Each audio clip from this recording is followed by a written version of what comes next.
Latinská Amerika mě očarovala už před 40 lety, takže první návštěva byla v roce 1969 a od té doby jsem jí propadl.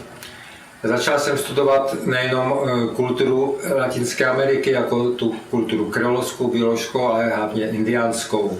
Začal jsem jezdit k indiánům, několik let jsem mezi nimi pobýval, hlavně v Amazonii a v Andách.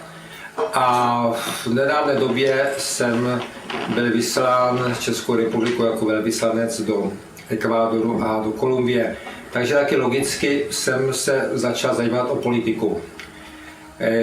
Politika této oblasti je velice svérázná z toho důvodu, že navazuje historicky na španělský období koloniální a logicky z toho vyústňuje, a proto i ta určitá specifika právě musíme hledat v té dávné minulosti.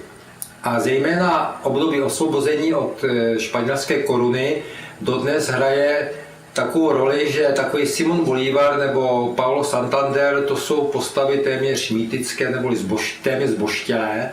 A tím pádem celý ten systém politický, který byl nastartován před těmi 2 stoletími, prakticky celou dobu fungoval. Byla to strana konzervativní a strana liberální a prakticky ty 2 století se nějakým způsobem vyčpěl, takže přišlo takový období před 10, 15, 20 lety, kdy se tento systém začal bortit.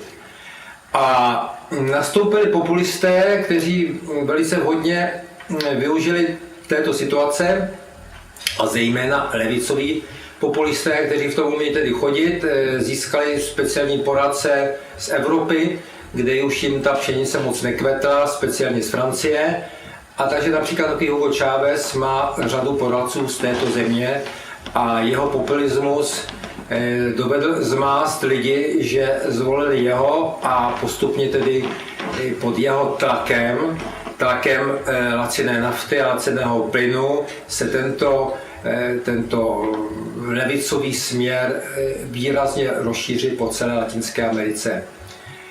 Je to kupování, jako podobně dělal Sovětský svaz za své existence, kdy si vlastně kupoval ty svoje spojence, a ten Chávez to dělá stejným způsobem.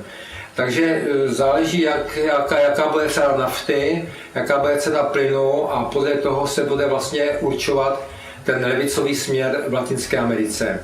Samozřejmě po určité době sami lidé přijdou na to, to už se pomalučku ve Venezuele stává, kde se zjišťuje, že všechna slova se nesplnila tak, jak tedy očekávala, a řada i těch čávistů pomalučku odstupuje od něj.